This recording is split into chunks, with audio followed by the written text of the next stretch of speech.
po ako ngayon makapagdamo-damo. Itutour guide ko na lang po kayo sa aking mga taniman kung ano nga po ba yung mga tinatanim ko ngayon. So, let's go guys. Ito pala yung mga kamuti na tanim ko po guys ito. So, yan makikita nyo po. Ayan. So, may mga laman-laman na siyang mga isa-isa pero hindi pa po siya pwedeng harvestin kasi po ano pa yan. Siguro mga 4 na buwan bago ma-harvest. Kada hapon, umaga at hapon, yun ang ginagawa ko po. So, hindi naman po ako nagmamatagalan na pangmatagalan na nandito kasi alam nyo po guys, napakainit ng panahon ngayon. Umaga at hapon lang po ako nagdadamo dito. So, yun guys. Ito yung mga tanim ko naman na mga kamuting kahoy. Ayan, so makikita nyo po yung mga kamuting kahoy ay nagtatalbos na. So pinagdamuhan ko po yan. Yan ang ginagawa ko po dito every morning. Yan ang ginagawa ko po dito.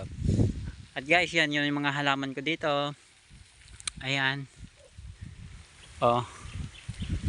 Yan yung mga halaman ko dito na tanim.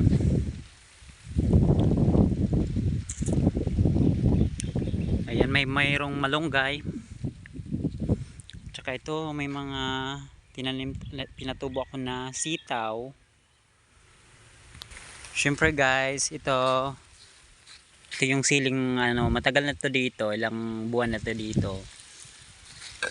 Ay, napapagkuhanan ko yan. Hindi naman masyadong maanghang, pero pang ano lang yan guys, pang sigang-sigang or panghalo sa mga pagluto-luto. Syempre ito naman po itong mga taniman ko na laing. Ayan, so makita nyo po, madami na naman akong ililipat. So ayan po yung mga laing na pinagkukuha ko na po yung mga niyan, yung mga malalaking dahon, pinapatuyo ko para mayroon maigulay. Syempre ito din may mga tanglad-tanglad, hindi mawawala yung tanglad. May tumubo dito na kalamansi guys. Oh. Ito. Ayan si aso ko na bagong paligo, si Snoopy. So ayan pa guys yung mga laing. Ayan. So mainit na naman ngayon, pero nung nakaraang araw maulan. Ayan, kung nakikita nyo po yun guys, yung mga saging na yun, mga tinanim ko yun. Kasi yung mga madami ng saging pinagkukuha ko na, pinagtatanim ko ulit. Ayan, napakaganda ng view, kitang kita mo naman yung mountain. Siyempre puntahan natin guys, ito yung dito view sa maibahay. So kung yung sinong nakakamiss ng aking lugar, so ito guys, panoorin nyo na lang. Ayan oh, ito yung magandang view dito, napakasarap ng hangin, ang sarap dito mag relax guys. Ayan. Yan guys, yung Mount Isarog. And then naman yan, Mount Asog naman yung tawag dyan. At nandoon yung Mount Mayon, pero hindi kita ngayon. Siyempre yung palay na yun guys, hindi yun sa akin. Ito yung mga tanim ko na saging. Ayan, saba. Saba na saging. Yan guys, ilang din yan. Yan ang puno din yan. Tsaka yun may ginagawa ko yun na unan. Ayan ang mga na every summer talaga, ayan, nagsisibungahan yan. Mayroon akong tinanim dyan na kaya 4 na piraso lang yun na sa silang ng pichay, kasi wala naman tayong pambili ng marami. Ayan gusto ko nga sanang magtanim pa dito ng maraming mga gulay-gulay na pambinta-binta. Kailang kulang tayo sa pambili, wala tayong pambili ng maraming pantanim ng mga gulay dito. Ayan, so dito meron niyang tumubo na guys yung tanim ko na patola.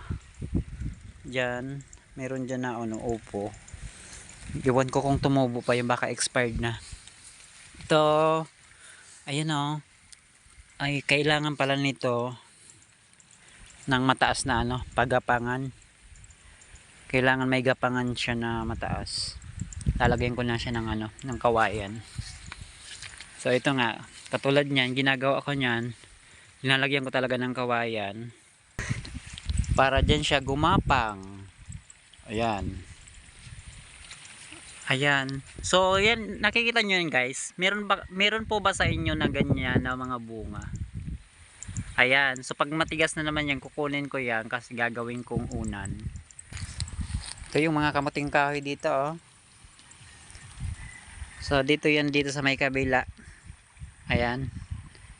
So, ang ganda ng ano dito, green grass. Ayan yung saging na ano dito, ilang beses nang naperwisyo din ng kalabaw. Ay, ito pa pala. Kailangan nito, dito siya magapang sa kawayan na ito. Ayan, kasi mataas na pala. Pag ilang araw akong hindi nakabisita dito, makikita ko na lang, ganyan na siya ka ano, gumagapang na pala yung mga tanim. Ayan guys, so yan yung mga tanim-tanim ko dito. Yan guys, yung mga saging pinagtatanim ko. So yan lang, para ano, ma-less stress. Kailangan ilibang yung sarili sa pagtatanim-tanim na lang.